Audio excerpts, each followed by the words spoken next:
अयोध्या, राम नगरी अयोध्या।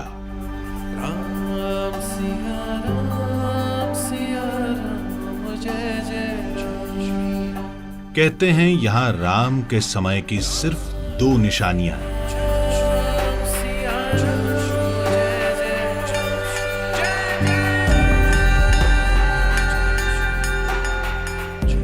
एक है पतित पावनी सरयू, दूसरी अयोध्या की माटी। इसके सिवा जो है वो है पुनरुद्धार। तो क्या है इस आध्यात्मिक और आत्मीय स्नेह केंद्र का संपूर्ण अध्याय?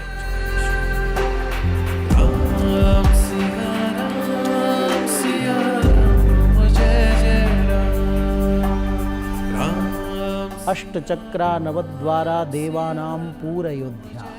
8 चक्राकार 9 द्वार वाली जो देवताओं की पूरी अयोध्या, वहाँ मध्य में प्रभु राम विराजते हैं। ये वो अयोध्या है जो मनुष्यता की सारी प्रतिज्ञाओं को पीढ़ियों से पालती चली आ रही है। सारे विश्व की रंगशाला का रंगमंच है अयोध्या नगरी। कहीं रावण वध की रणनीति भगवान राम ने बनाई थी। शास्त्रीय सीमा अयोध्या की जो है वो पंचकोशी। कुल मिला के 148 तीर्थ जो अयोध्या के हैं वो सब अयोध्या क्षेत्र 84 कोसी परिक्रमा में आते हैं। ये रघुकुल का देवालय था। हम लोग थाली परोस करके भगवान को गाली सुनाते हैं, जैसे ससुराल में सखियां लोग देती है। यही परिवर्तन है, पावन, पवित्र, पुनर्स्थापना, श्रद्धा का विस्तार है। भारतीय पहचान की, अस्मिता की पुनः प्राण प्रतिष्ठा है ये। राम लला का धाम है ये।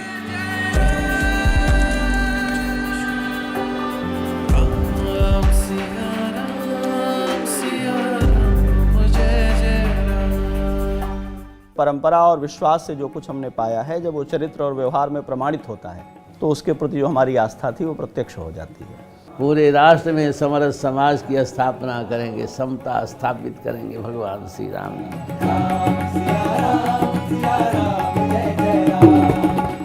संस्कृति एक दूसरे को जोड़ती है और उस समन्वयवादी दृष्टिकोण के लिए, उस सामंजस्य के लिए प्रभु श्री राम से बड़ा कोई तत्व नहीं हो सकता, कोई बिंदु नहीं हो सकता।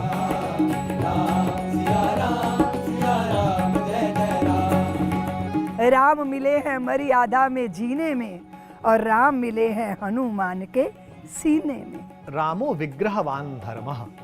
राम कैसे हैं? जैसे धर्म ने ही विग्रह धारण कर लिया और शरीर धारण कर लिया। जहाँ पे कृपा और राम की मार सके ना कोई।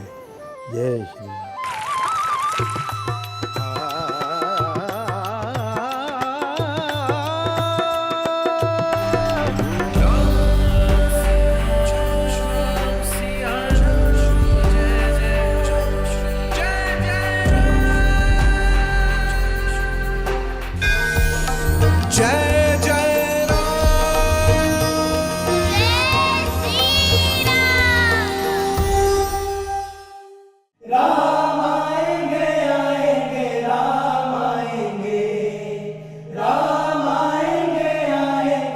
ऐसी है मेरी अयोध्या।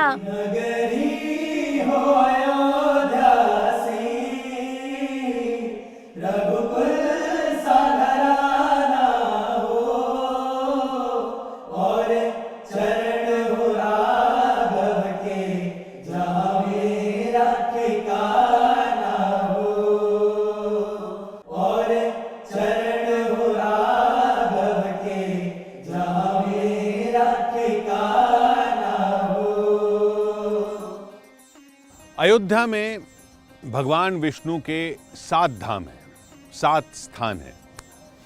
इन 7 स्थानों में 2 पवित्र धाम यहीं एक ही जगह मिलते हैं। इन 7 स्थानों को कहा जाता है सप्तहरी।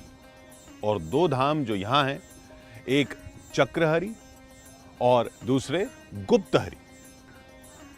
पतित पावनी सरयू के तट पर इस पवित्र धाम की कथाएं और मान्यताएं अलौकिक हैं, लेकिन इस मंदिर की कथा, इसके विग्रह की मान्यता, इसके विग्रह का महात्म्य, उससे आस्थावान शायद ही पूरी तरह परिचित हो।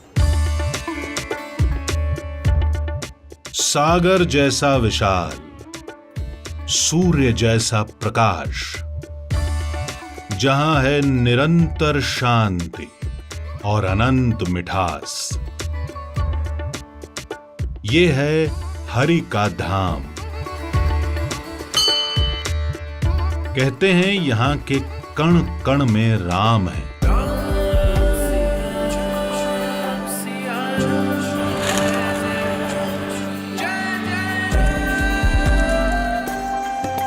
अयोध्या से पश्चिम में 11 किलोमीटर दूर चलने पर यह स्थान आता है।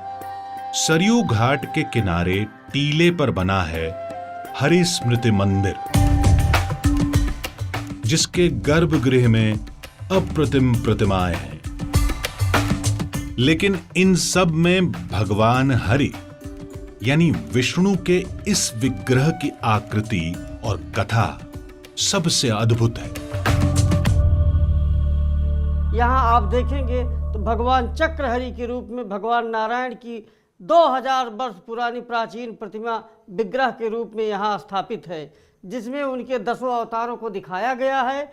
ऊपर उनके मत्स्य अवतार, फिर कूर्म अवतार, फिर नरसिंह अवतार, फिर वामन अवतार इत्यादि रूपों को दिखाते हुए भगवान के चारों हाथों में शंख, चक्र, गदा और पद्म का निरूपण किया गया है, जिसको चक्रहरि मंदिर कहते हैं। वो उसमें जो ईंट वहाँ से निकली है, उसके ऊपर में कुछ और कर दिया गया है, लेकिन वो जो रहा है उससे पता लगता है कि ये काफ़ी पुराना है। हो सकता है कि अयोध्या में इतनी पुरानी मूर्ति और किसी मंदिर में ना हो।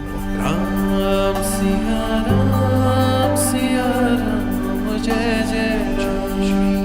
1949 से पहले हर वर्ष रामनवमी के दिन जन्म स्थान पर पूजन के लिए इन्हीं चक्रहरि को ले जाया जाता रहा।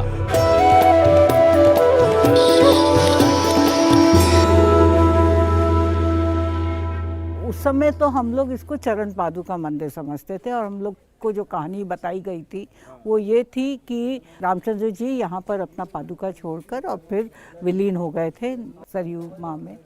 लेकिन फिर आपसे मुलाकात हुई देशराज जी से, और देशराज जी ने फिर हम लोगों को पूरी इसकी जो सही कहानी है वो खोला और वो बताया कि क्या यहाँ पर असल में क्या कहानी है इसकी। राम जन्मभूमि पे यहीं से ठाकुर जी जाते थे, हाथी पर उनकी सवारियाँ जाती थी और श्री राम जन्मभूमि में उनकी उपासना की जाती थी। वहाँ पूजा और अनुष्ठान चैत्र रामनवमी में करके पुनः ठाकुर जी मर्यादा पुरुषोत्तम राम भगवान नारायण यहाँ फिर इस मंदिर में उपस्थित हो जाते थे। राम आएंगे आएंगे राम आएंगे, राम आएंगे आएंगे राम आएंगे। जन्म स्थान पर पूजे जाने वाले चक्रहरि के विग्रह का वर्णन स्कंद पुराण में भी मिलता है। मान्यता है कि भगवान विष्णु का यहां निवास है। कथा यह है कि जब दैत्यों और देवताओं में युद्ध हुआ तो देवताओं के लिए तपस्या करने, प्रार्थना करने भगवान विष्णु यहां गुप्त रूप में आए, इसलिए इसे गुप्त हरि कहा जाता है। और ऊपर जो चक्रहरि है वहां भगवान विष्णु का पहले आते वक्त एक सुदर्शन चक्र गिर गया था, इसलिए उसे चक्रहरि कहा जाता है। यहाँ गुप्त हरि में ही का मान्यता है कि भगवान राम भी तपस्या करते थे, क्योंकि हरि का स्थान पहले ही यहाँ था, वो भी गुप्त रूप में तपस्या करते थे और ये उनके चरण चिन्ह।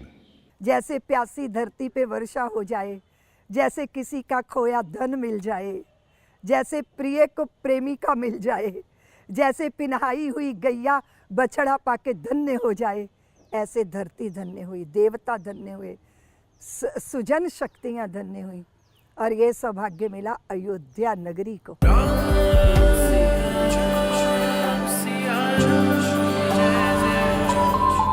अयोध्या में राम लला का जन्म स्थान यहां विग्रह प्राकट्य की मान्यता 23 दिसंबर 1949 से शुरू हुई, लेकिन जन्मस्थान की जहां आस्था है, उसे कानूनी मान्यता मिलने में सदियों का संघर्ष समाया है। राम सिया राम जय जय राम, राम सिया राम जय जय राम। उस स्थान पर भगवान राम का प्राकट्य हुआ जहाँ मेष के सूर्य, मकर के मंगल, तुला के शनि, कर्क की बृहस्पति और मीन के शुक्र की दृष्टि पड़ती है। आज भी वहाँ वही है। सैकड़ों प्रमाण हैं, मैंने 441 प्रमाण दिए थे।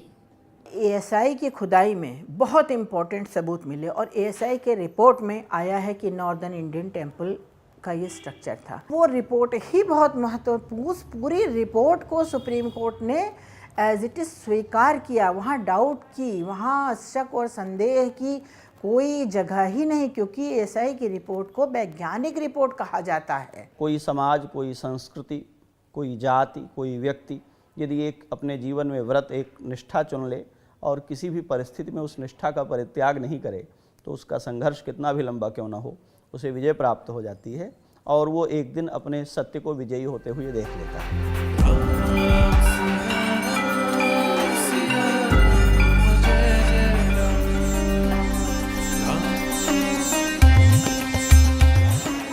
विज्ञान की तमाम तार्किकता राम नाम के समक्ष दरिद्र सी लगती है, लेकिन जो साक्ष्य सर्वोच्च अदालत की अग्नि परीक्षा में खरे पाए गए, उनमें कुछ का रिश्ता इस अमावा मंदिर से है। ये स्थान जो है अमावा मंदिर, ये रघुकुल का देवालय था। अयोध्या महात्म्य है जो ऑक्सफोर्ड यूनिवर्सिटी में रखी हुई है किताब, पांडुलिपि बल्कि, तो वो मैंने मंगवाई थी। एक बुकानन की रिपोर्ट है जो पहली बार मैंने वहाँ से मंगवाई थी। इसके अलावे 2 फॉरेन ट्रेवलर आए थे, उन्होंने चर्चा की है कि यही जन्म स्थान है। 1858 ईस्वी तक यहाँ पूजा पाठ चलता था, नमाज नहीं पढ़ी जाती थी, ये भी हमने सिद्ध किया। तो क्या हुआ कि जब अंग्रेज़ों का शासन आया, इस पहले ईस्ट इंडिया कंपनी का शासन था, तो अंग्रेज़ों के शासन काल में उन्होंने सबसे पहला काम किया कि बाहर पूजा पाठ करा दिया, कीर्तन भजन, और अंदर नमाज के लिए दे दिया, जिसका बड़ा देश भर में विरोध हुआ। और निहंग सरदार लोग आए थे, उन लोगों ने आकर के यहाँ पर कब्जा किया और सब जगह राम राम लिखा, और तब इन लोगों ने एक FIR किया था। उस FIR में लिखा है कि यहाँ पर सैकड़ों साल से ये राम जी का जन्म स्थान है और उनका ये निशान था, उनका प्रतीक था। तो इस 6 जब प्रमाण दिए गए तो उस प्रमाण के सामने उनका कुछ टीका नहीं। हमारे पास वो नक्शा भी है कि भगवान का जन्म स्थान कहाँ है।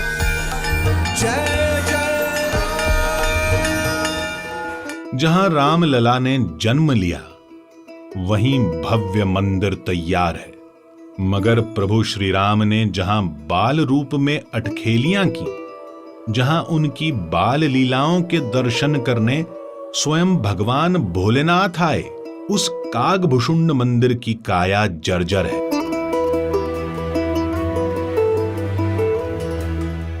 कागभूषण मंदिर बहुत प्राचीन मंदिर है। ये त्रेता युग के ज़माने में मंदिर था, 8वीं पीढ़ी चल रही है। ये मुगल शासन काल से ये मंदिर था। उस ज़माने का अयोध्या में सिर्फ भगवान का राम है, नाम है, दूसरा का सरयू जी हैं। भगवान शंकर जिनके बाल स्वरूप को देखने के लिए व्याकुल हो जाए और कैलाश से उतर के अयोध्या की गलियों में ज्योतिषी बनकर डोलें, तो सोचिए वो प्रभु के रूप का, उनकी बाल स्वरूप का, उनकी बाल लीला का कितना भारी आकर्षण रहा होगा। जो काकभुसुंडी जी हैं, उनको कई कल्प से रामचरित्र गान करते हुए आज भी विराजमान है हिमालय में। तो जब प्रभु राम बाल्यावस्था में रहते हैं, वही उनके इष्ट देव हैं। तो बाल लीलाओं का अनुभव करने के लिए यहाँ आते, कौए के रूप में सरयू में स्नान करके सुबह सुबह आते, और महाराज दशरथ के आंगन में, कौशल्या के आंगन में जब सभी कुमार आकर के कलेवा करते, तो माताएं अनेक देवता पक्षी के रूप में आते थे, तो सबको भोजन देती तो सब खा लेते, लेकिन जब उस कौवे को देती तो कौवा नहीं खाता। कितना सुंदर पकवान दीजिए, लेकिन जब प्रभु राम के जूठा कण एक भी गिरता तो मजाल है कोई दूसरा पक्षी ले पाता, दौड़ करके उसको पकड़ लेते, राम जी का प्रसाद ही वो ग्रहण करता।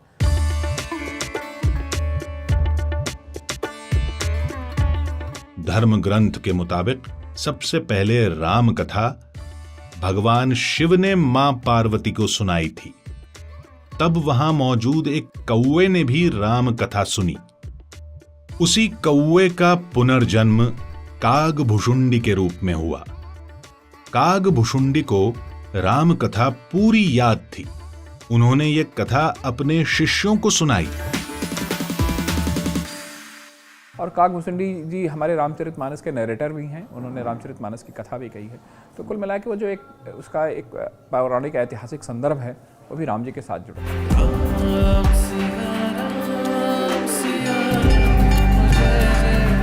रामलला की बाल लीलाओं के दर्शन का एक प्रमुख केंद्र अयोध्या का काठिया मंदिर है।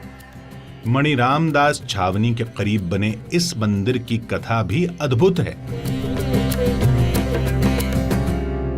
खोपड़ी खोपड़ी मति न्यारी, कोई साधु भगवान के बाल स्वरूप को पसंद करता है, कोई सीताराम जी की उपासना करता है, कोई लक्ष्मी नरसिंह भगवान की उपासना करता है, कोई शालिग्राम जी को। तो पहले जमात चला करती थी, अब जमातें बंद हो गई, सब ने एक जगह ठाकुर जी स्थापित कर दिए। तो यहाँ पर सभी स्वरूपों के अंदर जो ठाकुर जी की सेवा है वो सब मिलेगी यहाँ।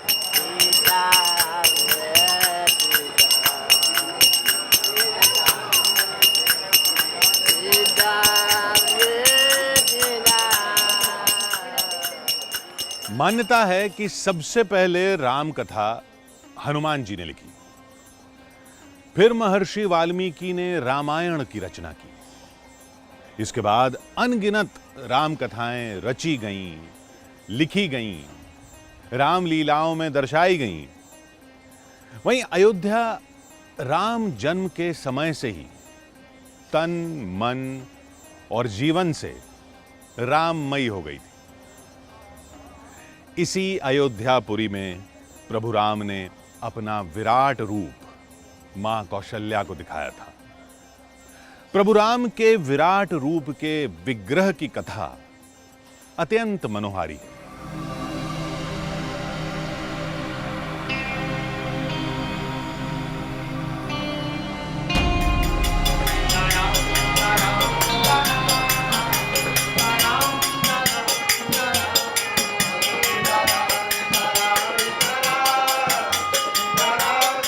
राम भक्तों की आस्था को पोषित और प्रगाढ़ बनाती है रामलला की ये छवि,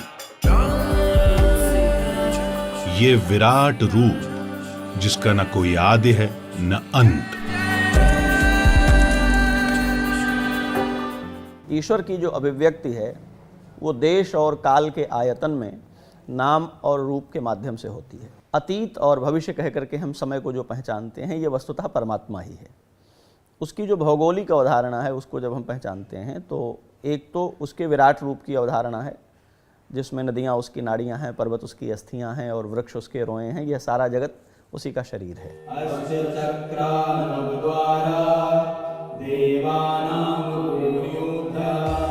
रामलला ने विराट रूप के दर्शन मां कौशल्या को दिए थे। अयोध्या के नरसिंहदास अखाड़ा मंदिर में प्रभु की इस लीला का विग्रह है। ये दिखरावह मातै निज अद्भुत रूप अखंड, रोम रोम प्रतिलागे कोटि कोटि ब्रह्मांड। दिखरावह मातै निज अपनी माँ को अपना अद्भुत अखंड रूप दिखाते हैं। वो रूप कैसा है? रोम रोम प्रतिलागे कोटि कोटि, एक एक रोम में कोटि कोटि सहस्त्र ब्रह्मांड जैसा स्वरूप है। जिससे जुड़ी कथा है कि भगवान राम के विराट रूप को देख मां कौशल्या हतप्रभ रह गईं। मां कौशल्या की आश्चर्यचकित मुद्रा की मूर्ति में यही कथा दर्शाई गई है। उनका जब यह विराट रूप देखती हैं तो वो बहुत भयभीत हो जाती हैं। तब उनसे कहती हैं कि जय शिशुलीला अति प्रियशीला यह रूप परम अनूपा। बाल लीला करें ना कुछ करें तो माँ ने उनसे प्रार्थना करें कीजिए शिशु लीला। जब भय प्रकट करा कृपाला में पंक्ति आती है ना कीजिए शिशु लीला, तो भगवान ने उसी तरह रोदन ठाना, भगवान ने स्वयं सोचा कि मैं रोता हूं, और उसी प्रकार फिर घुटने चलते हुए भगवान जो है दशरथ के अजिर में आंगन में विहार करते हुए हमको दिखाई दिए। भ्राता लक्ष्मण, इसी आंगन में हम खेले हैं।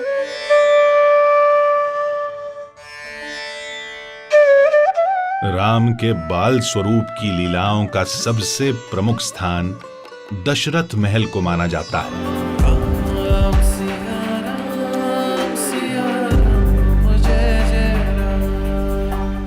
यहीं उनके नामकरण संस्कार की मान्यता है।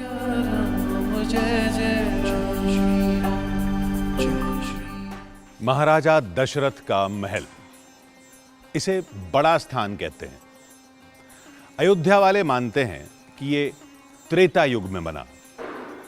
यहीं पर महाराजा दशरथ अपने सगे संबंधियों के साथ निवास करते थे। भगवान राम और उनके भाइयों लक्ष्मण, भरत, शत्रुघ्न का बचपन यहीं बीता।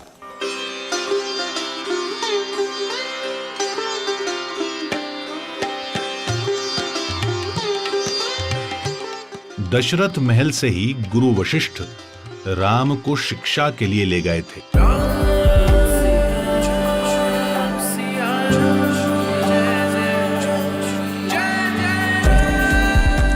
दस इंद्रिया वश में करे, दसों दिशा रथ जाए, जाके हो वे ब्रह्मसुत सो दशरथ कहलाए। उनके यहाँ स्वयं परमात्मा भगवान ब्रह्म के रूप में प्रकट लिए माता कौशल्या की गोद में, जहाँ माता कैकेयी, सुमित्रा, तीनों रानियां को भी पुत्र रत्न की प्राप्ति हुई। ये दशरथ महल वही है। यही प्रभु तीन रूप में विराजमान है। यहाँ तीन विग्रह हैं। भगवान राम बाल स्वरूप में विराजमान हैं। दूसरी विग्रह जो है वो राजा स्वरूप में, चक्रवर्ती सम्राट गद्दी पर जब बैठे तो राजा स्वरूप में विराजमान है। तीसरा जो बन निकले यहीं से तो बनवासी स्वरूप में भगवान राम विराजमान हैं। यही दशरथ जी का राजमहल है। यहीं से सभी व्यवस्थाएं चलती रही। ये चक्रवर्ती सम्राट की गद्दी है।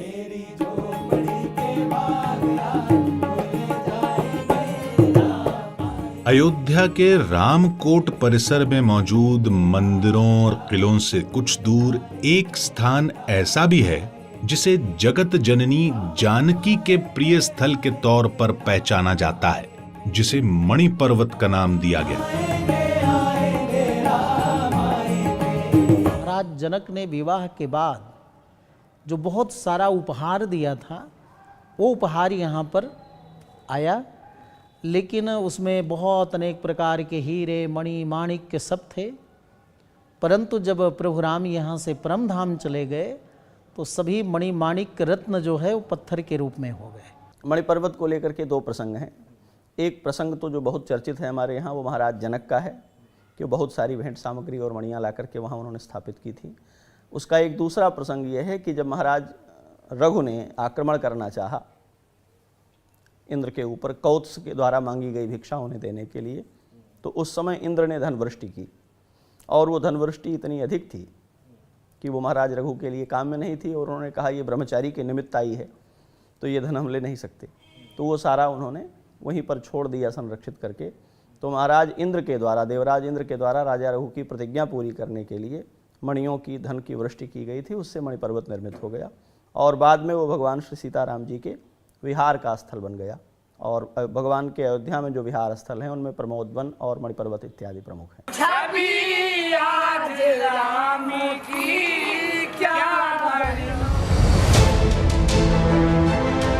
ऐसी मान्यता है कि मणि पर्वत पर भगवान राम ने माता सीता के साथ श्रावण मास में तृतीया तिथि पर झूला झूलने की परंपरा शुरू की। त्रेता युग की ये परंपरा कलयुग में भी चली आ रही है।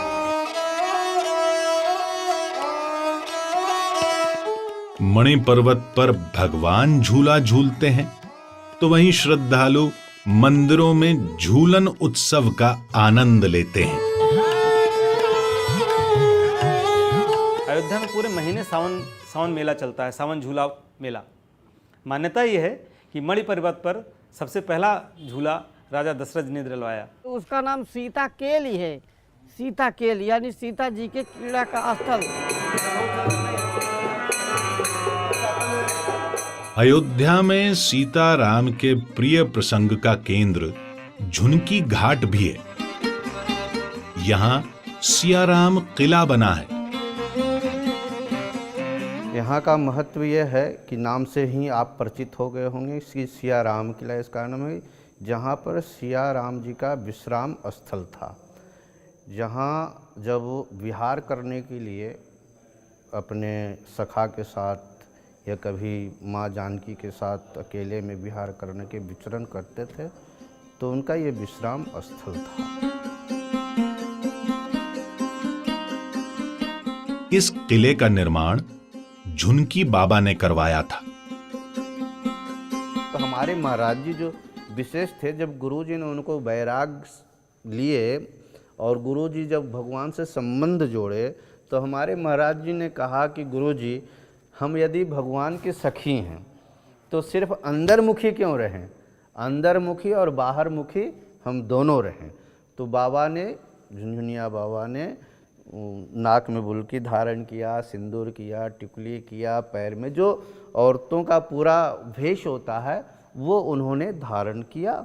और इसीलिए संतों ने उनका नाम, जब चलते थे पायल पहन करके तो वो आवाज़ आता था पैरों से, तो संतों ने उनका नाम झुनझुनिया बाबा रख दिया। रसिक भाव का भाव ये हुआ कि हम लोग अयोध्यावासी ना हो करके हम लोग कहाँ के हैं, तो जनकपुर वासी हैं। और राम जी का हम लोग साली कहिए, सरहज कहिए, या फिर जानकी जी के सखी के रूप में हम लोग उस प्रभु को स्मरण करते हैं।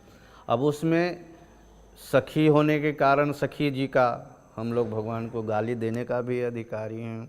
हमारे महाराज जी का एक बना हुआ भजन है, अजी बाबू तो हर जरठ दुल्हा जुवती छथु मैया जी, अजी बहिनी छिनारी घुमतुन साधु के जमतिया जी, त्रिकोटि महल बीच दीन नाही रतिया जी, अजी कोटि सूर्य चंद्र देखी हरे दूर मतिया जी, अजी बाबा हो झुनकिया नाक डोल है बुलकिया जी, अजी गंगा हो जमुनमा बीच बह सरस्वतिया जी। तो इस पद में एक गाली श्लोक होता है, बाबू तोहर जरठा दुल्हा जुबती छथु मैया जी, बहिनी छिनारी घुमथुन साधु के जमतिया जी। तो ये गाली दे करके, जैसे ससुराल में मेहमान को गाली दिया जाता है, उसी भाव को हम लोग परिपूर्ण करते हैं।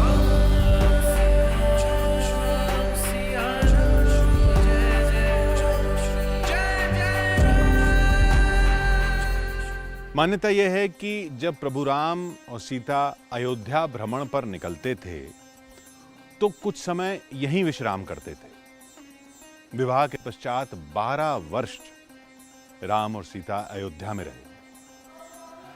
उसके बाद वनवास चले गए। कहते तो ये भी हैं कि जिन माता कैकेयी ने श्री राम के लिए वनवास मांगा था, उन्हीं ने जनक नंदिनी को स्वर्ण महल उपहार में दिया था।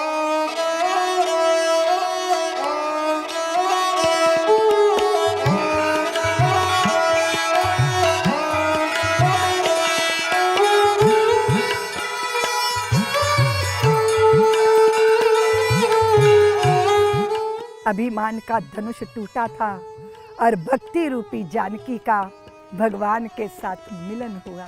सारा जनकपुर धन्य हुआ, कृतार्थ हुआ। ये कनक भवन महारानी कैकेयी के कहने पर बना था। कथा है कि कनक भवन के निर्माण के लिए विश्वकर्मा अयोध्या आए थे। भगवान श्री कृष्ण आए अयोध्या और उन्होंने एक जगह विश्राम किया और वहाँ उनको पता चला कि ये श्री सीताराम जी का महल है, कनक भवन है। कनक भवन का यह इतिहास है कि वह सोने का महल था और माँ कैकेयी ने सीता जी को उसको मुंह दिखाई में दिया था। द्वापर के युग में जब द्वापर का चौथा चरण शुरू हुआ तो भगवान सभी तीर्थ यात्रा के लिए कृष्ण जी आए। तो आज भी उसका इतिहास है कि कनक भवन को पुनः जीर्णोद्धार भगवान कृष्ण ने कराया।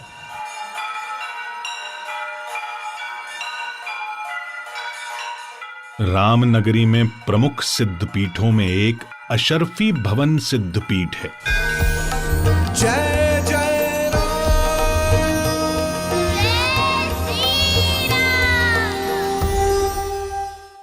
यहाँ इसका नाम लक्ष्मी नारायण मंदिर है, सीताराम विलास भवन है, कई दशक पुराना है। हम तीसरी पीढ़ी में हैं। हमारे प्रथम आचार्य जो थे परम पूज्य प्रातः स्मरणीय जगदाचार्य वैकुंठवासी श्री स्वामी मधुसूदनाचार्य जी महाराज, वे जब इस भवन का निर्माण करा रहे थे तो सोने की असरफियाँ निकली थीं और उस सब लोगों ने बांट लिया, लेकिन बीमार होने पर वो पुनः वापस दे गए और उन्हीं असरफियों से पूरा भंडारा महाराज जी ने कराया अयोध्यावासियों का। तब से लोग असरफी भवन कहने लगे। तो ये तो राम जी के समय से है। राम राज बैठे त्रैलोका हर्षित भये गए सब शोका।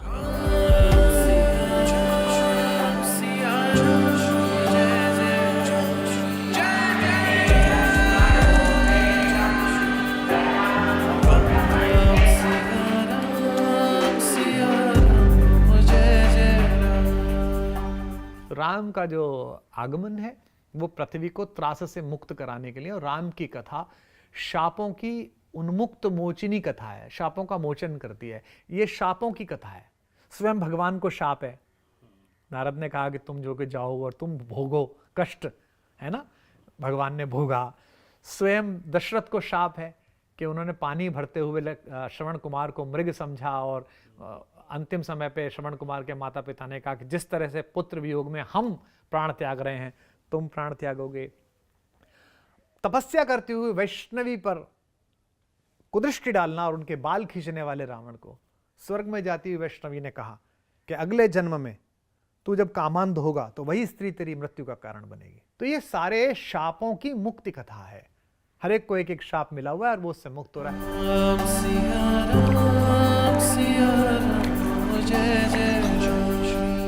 अयोध्या में कई पवित्र नदियां बहती हैं, लेकिन स्वयं प्रभु श्री राम की लाई तिलोदकी गंगा की धारा की खोज करनी पड़ती है। आखिर तिलोदकी गंगा जो स्वयं प्रभु श्री राम लाए वो कहां विलुप्त हो गई? तिलोदकी गंगा की कई कथाएं हैं। पुराणों में तिलोदकी गंगा का पृथ्वी पर आगमन ऋषि रमण की तपस्या के प्रताप से बताया जाता है। अयोध्या की 84 कोस की परिधि में पंडितपुर में ऋषि रमण की तपस्या से ही तिलोदकी गंगा का उद्भव हुआ। कहा जाता है कि मर्यादा पुरुषोत्तम भगवान श्री राम का जब यहाँ शासन था तो उन्होंने अपने राज्य में जो है सेना को सुसंगठित करने के लिए घोड़ों को जो है घोड़ों का आयात किया था। ऐसे कुछ घोड़े सिंध और बलूचिस्तान साइड से, सिंध से आए थे, अफगानिस्तान से, अफगानिस्तान यानी काबुल से आए थे या उस साइड से आए थे पश्चिम से, और वो यहाँ का जल पीते नहीं थे। तो उनके लिए मर्यादा पुरुषोत्तम श्री रामचंद्र जी ने एक ऐसी नदी का निर्माण कराया जिसका जल श्याम रंग का यानी काले तिल के समान होता था।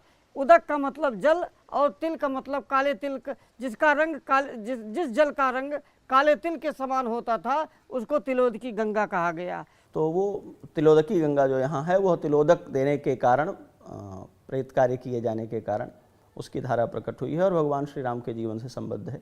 वो भी अब उसके संरक्षण की बात चल रही है। बीच में तो बहुत उसकी धारा क्षरित हो गई थी, लेकिन ऐसी अलग अलग अयोध्या के पूरे परिक्षेत्र में कई धाराएं प्रवाहित हैं। जैसे सरयू के बारे में हम परिचित हैं, लेकिन सरयू घाघरा संगम एक है जो भगवान वराह का प्राकट्य स्थल है, वो अयोध्या की ही परिधि से जुड़ा हुआ है।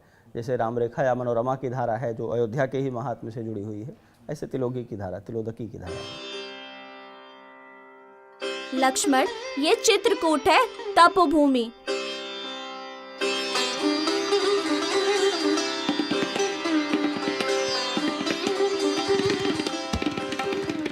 प्रभु राम ने अयोध्या के बाद जिस स्थान पर सबसे अधिक समय व्यतीत किया वो चित्रकूट है। ये वही मंदाकिनी नदी है जहां प्रभु राम नित्य स्नान किया करते थे।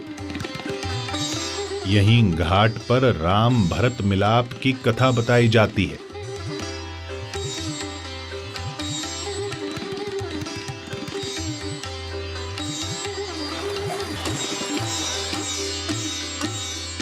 नमामि भक्तवत्सलं कृपालुशील कोमलम भजामते पदाम्बुजम अकामिनाम सुधामदम।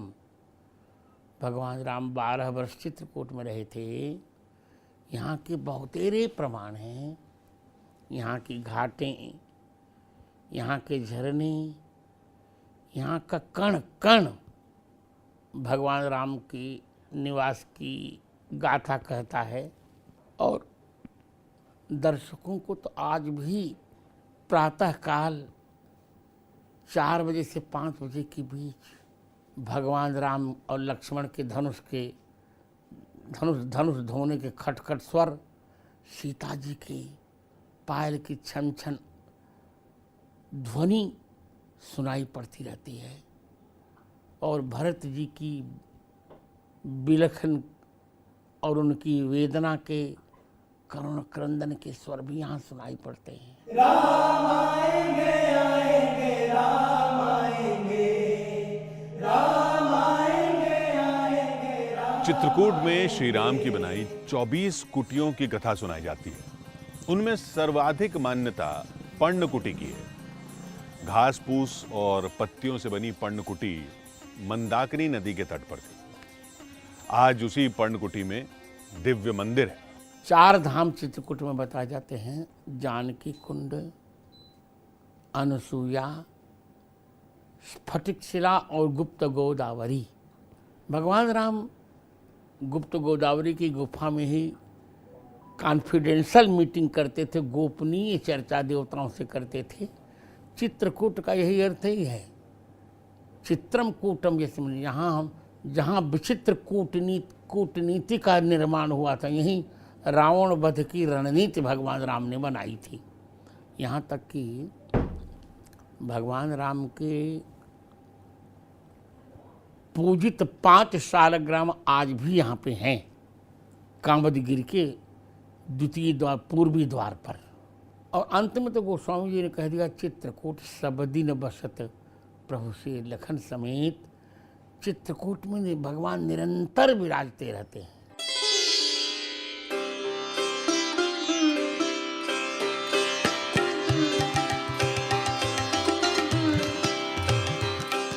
धार्मिक आस्था का आधार अनुभूतियां होती हैं।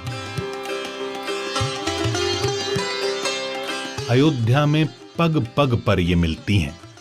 फैजाबाद, जिसे अब अयोध्या कैंट कहते हैं, वहां प्रभु राम के लंका कांड से जुड़ी एक निशानी है, जिसे नाका हनुमान गढ़ी कहते हैं। एक स्थान ये 14 कोसी परिक्रमा मार्ग में स्थित है और यहाँ का ये पौराणिक इतिहास है कि यहाँ पर हनुमान जी संजीवनी लाते समय जब लंका से चले हैं और लक्ष्मण जी को वीर घातनी बाण लगा है, शक्ति लगी है, तो हनुमान जी जाते हैं तो सर्वप्रथम वो बिजेथुआ जाते हैं, जो कि सुल्तानपुर में स्थित है। और वहाँ पर काल नेमी को वध करते हैं। फिर वहाँ से जाते हैं द्रोणागिरी और ये हनुमानगढ़ी और बिजेथुआ महावीरन एक लाइन पर है, एक सिद्धांत। फिर दक्षिण सीधे लंका है। ऐसी स्थिति में भरत जी ने सोचा कोई राम रावण युद्ध चल रहा है, कहीं ऐसा ना हो कि कोई मायावी राक्षस अयोध्या में प्रहार करने के लिए भेजा हो। विशालकाय रूप था, तो उन्होंने उसको तुरंत जो है बाण का संधान किया, कुश का। और हनुमान जी को जब नीचे आने लगे तो राम राम किया, तो उन्होंने कहा तो दौड़े भरत जी। तो जब भरत जी दौड़ते हैं तो उनको यहीं पर रोक लेते हैं। उसके बाद इस स्थान का धीरे धीरे कालांतर में इसका नाम पहाड़पुर था, आज भी है पहाड़पुर। पीछे जहाँ बैठे हैं तो ये सामने जनौरा ग्राम है और पीछे पहाड़पुर है और इसके ठीक सामने मंत्रेश्वर महादेव है।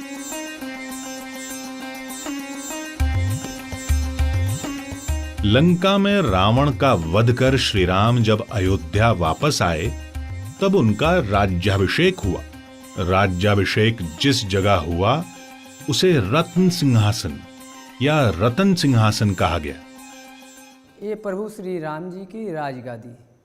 तो इसी राज दरबार पे वशिष्ठ महामुनि ने श्री राम जी का राज्याभिषेक किया। वाल्मीकि रामायण में इस स्थान का उल्लेख है, वेद शास्त्र में भी उल्लेख है। अयोध्या नगरे रम्ये रत्न मंडप मध्य स्मरे त्रिकल्पतरो मूल्य श्री रत्न सिंहासनम शुभम। हमारे प्रभु श्री राम जी ने रत्न सिंहासन को सुशोभित करते हुए 11,000 वर्ष त्रेता के अंत में प्रजापालन किया। मध्य में प्रभु श्री राम जी हैं और श्री राम जी के दाहिने बाजू में लक्ष्मण जी, बाएं बाजू में माता जानकी जी, और 3 मूर्ति के पीछे जो 2 मूर्ति आप और देख रहे हैं वो भी राम सीता की अति प्राचीन मूर्ति, जो महाराजा विक्रमादित्य को सरयू स्नान करते समय वो प्राप्त हुई और उन्होंने ही स्थापित किया। रत्न सिंहासन था, वो रत्न का जड़ित था। भगवान वहाँ बैठ करके जब रामराज हुआ तो राजकाज चलाते थे, और इस तरह का उस समय का जो वातावरण था कि सब नर करहीं परस्पर प्रीति, कोई दुखी नहीं था, नहीं दरिद्र को दुखी न दीना।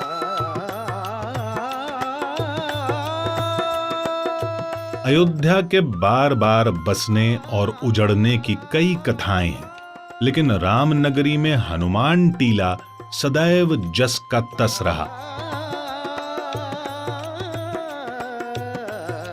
हनुमान जी की प्रधान पीठ हनुमानगढ़ी।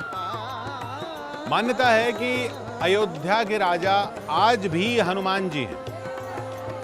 कथा यह है कि लंका विजय के बाद जब श्री राम अयोध्या लौटे तो हनुमान जी के लिए यही निवास स्थान चुना और यह अधिकार दिया कि श्री राम जन्मस्थान दर्शन से पहले हनुमानगढ़ी के दर्शन और पूजन का विधान हो।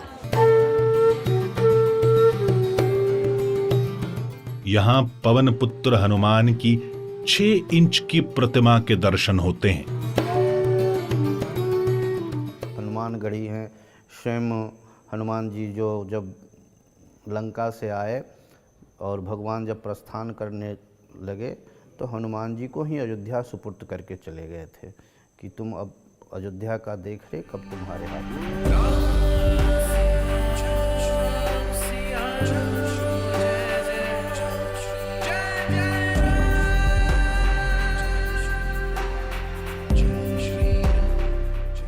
राज्याभिषेक हनुमान जी महाराज का किया है। लव और कुश, जिसको कुशावत, काबुल, कांधार, अफगानिस्तान ये एरिया देकर, लेकिन हनुमान जी महाराज का अयोध्या का राजा बनाया और हनुमान जी महाराज राजा के रूप में विराजमान है। सभी भक्तों का सुनते हैं। वो भक्त आने के बाद तब हनुमान जी राम जी के चरण शरण में उन भक्तों को भेजते हैं। राम दुर्ग के चारों तरफ उनके 20 मुख्य पार्षदों का निवास था, जिसमें मुख्य द्वार पे महाबली हनुमान जी का द्वार स्थान था, जहां आज भी हनुमानगढ़ी सुरक्षित है। जिन स्थानों में भगवान के भक्त आकर के रहते हैं, निवास करते हैं और जीवों के कल्याण का मार्ग प्रशस्त करते हैं, उन स्थानों को हम तीर्थ कहते हैं। सामान्यतया धाम और तीर्थ का ये भेद है। भक्तों के द्वारा जो निर्मित हुआ है वो तीर्थ है और भगवान के द्वारा जो निर्मित हुआ है वो धाम है। धाम वो है जहाँ परमात्मा ने अवतार लेकर के उसे अपना आश्रय बनाया।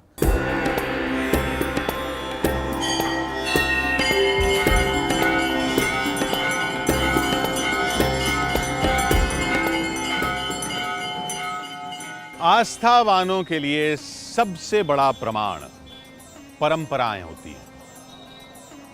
परंपराओं में गुण यह है कि ये धार्मिक मान्यताओं को संरक्षित रखती हैं, लेकिन परंपराओं में एक कमी होती है कि वो परिवर्तनशील होती हैं। त्रेता युग से कलयुग में श्री राम की भक्ति से जुड़ी परंपराओं में कई परिवर्तन हुए, लेकिन एक तथ्य अटल है कि श्री राम धर्म की रक्षा के लिए इस धरती पर आए। तो प्रभु राम के इस लोक से जाने की वजह क्या रही होगी?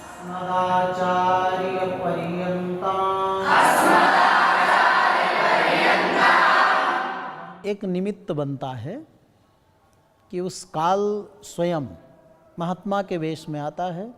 लक्ष्मण द्वारपाल हैं, हम दोनों के बीच में वार्ता होगी, उस बीच में कोई अंदर ना आवे, राम जी ने लक्ष्मण जी को द्वारपाल बनाकर रख दिया।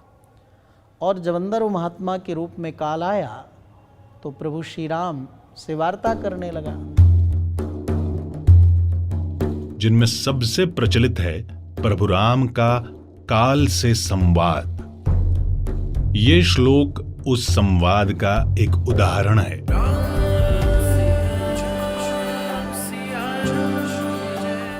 दश वर्ष सहस्राणि दश वर्ष शतानि च रामो राज्यमुपाश्रित्वा ब्रह्मलोकं प्रयास्यति।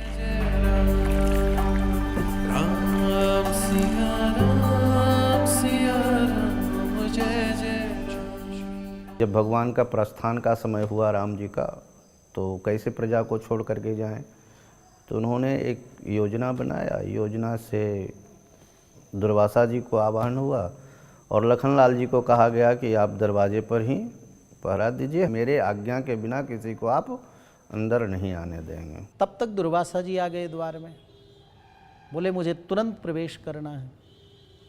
प्रभु राम ने प्रतिज्ञा कर रखी थी कि अगर कोई बीच में आ जाएगा तो मैं उसको मृत्यु दंड दूंगा। तो दुर्वासा जी आए, बोले मुझे भी तुरंत मिलना है। लक्ष्मण जी ने कहा बस थोड़ी प्रतीक्षा करिए, थोड़ी करिए, थोड़ी करिए। बहुत क्रुद्ध हो गए दुर्वासा जी, बोले अगर प्रवेश करने देंगे ठीक है, नहीं तो मैं भी पूरी अयोध्या को जलाकर भस्म कर दूंगा। तो लक्ष्मण जी ने कहा, सोचा मन में कि एक तरफ मैं अगर प्रवेश करूंगा तो मुझे दंड मिलेगा, और अगर नहीं मैं जाता हूं तो पूरी अयोध्या के लोगों को दंड मिलेगा। दुर्वासा जी के जो है उग्र रूप को देखकर लक्ष्मण जो है उनको महल में जाने देते हैं। तो लखनलाल जी प्रवेश किए। प्रवेश करते ही प्रभु राम ने कहा, अरे मेरे वचन के अनुसार ऐसा क्यों? जैसे लक्ष्मण जी प्रवेश किए, राम जी क्रुद्ध हुए और वहाँ साधु रूप में जो काल था वो गायब हो गया। तब प्रभु राम ने कहा, मैं वध तो नहीं कर सकता, प्रतिज्ञा भी मेरी रखनी है और तुम्हारा वध भी नहीं कर सकता, तो त्याग देते हैं। जाओ लक्ष्मण, मैं तुम्हारा त्याग कर रहा हूँ। लक्ष्मण से मोह भंग का समय आ ही गया, मुक्ति गली से ही प्रस्थान करना है।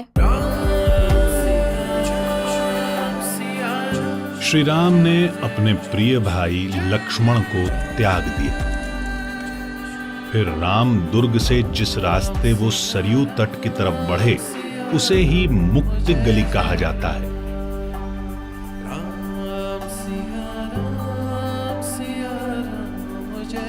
आपको जब स्वर्गद्वार में जाएंगे तो उस घाट पर जाने के लिए एक गली है जिसका नाम मुक्ति गली है। तो रामकोट से निकलते हैं, रामकोट से सीधे स्वर्गद्वार आते हैं, और जिस मार्ग से आते हैं और स्वर्गद्वार पे जिस जगह आते हैं उस स्थान को मुक्ति गली का नाम दिया गया। मुक्ति गली से आते हैं, सरजू नदी के किनारे प्रणाम करते हैं और उसके बाद पश्चिम दिशा की तरफ मुँह करते हुए गोपतार घाट चले जाते हैं। मुक्ति गली की तलाश अयोध्या में करना आसान नहीं। मुक्ति गली का एक मुहाना राम की पैड़ी पर खुलता है, जहां से निकलकर प्रभु राम ने सरयू तट से पश्चिम की तरफ बढ़ना शुरू किया था।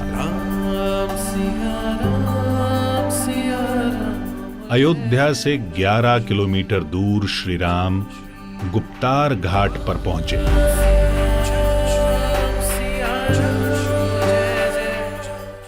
ऐसे ही सारी लीलाएं पूरी करके जब भगवान अपने नित्य दिव्य धाम में प्रवेश करते हैं तो वो एक स्थान है जिसको गोप्रतार तीर्थ कहते हैं हम लोग। जन्म माँ की कोख से लिया जाता है और अंतिम शयन की शैया भी माँ ही होती है। उधर कौशल्या को भगवान ने जन्म के लिए चुन लिया और अपनी लीला के विसर्जन के लिए भगवान ने सरयू मैया को चुन लिया।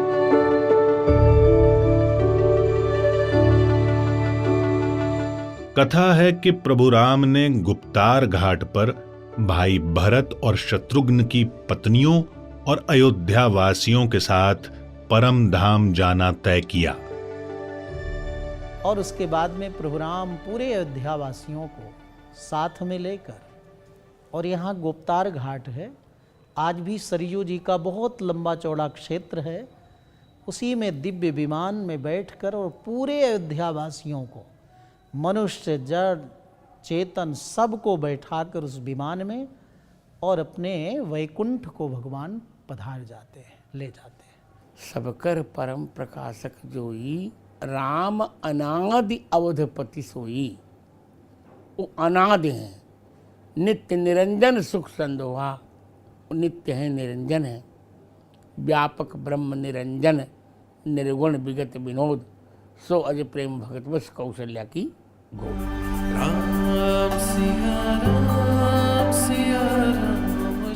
गुप्तार घाट की एक मान्यता है कि यहाँ सरयू में डुबकी लगाने पर यमलोक से मुक्ति मिल जाती है, क्योंकि भक्त को गुप्तार घाट पर डुबकी लगाने से सीधे हरिधाम की राह मिल जाती है। अवध तहां जहां राम निवासो, जहां राम निवास करेंगे वहीं अयोध्या है। जड़ वृक्षों को प्रेम देने वाले भगवान श्री राम, पत्थरों को प्रेम देने वाले भगवान श्री राम, लताओं वृक्षों को प्रेम देने वाले भगवान Shri Ram. Ideal husband, ideal father, उनसे ज्यादा कोई मर्यादा सिखा ही नहीं सकता। राम सर्वे भवन्तु सुखिना की भावना, राम प्यासे त्रसित तृषित हृदयों का परमानंद, राम गिरती बहकती और भटकती हुई चेतना को पथ देने वाले राम। चरित्र का निर्माण अचानक नहीं होता है, ये एक बड़ी परंपरा है और भगवान श्री राम उसको प्रमाणित करते हैं।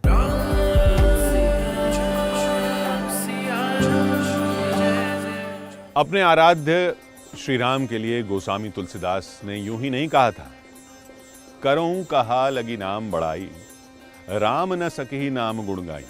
अर्थात स्वयं प्रभु श्री राम अपने नाम की व्याख्या नहीं कर सकते तो कोई और इंसान क्या ही करेगा। राम तो युगों युगों से जन जन की अभिव्यक्ति है, हमारे अभिवादन में, हमारी अनुभूतियों में, रीतियों में है, रिवाजों में है। जन्म से मृत्यु तक के संस्कारों में राम है। भारत की सामूहिक चेतना, संस्कृति, राजनीतिक मूल्यों में राम है। अयोध्या में इन्हीं मर्यादा पुरुषोत्तम राम का आदर्श मूर्त रूप में विद्यमान है। जय सिया राम।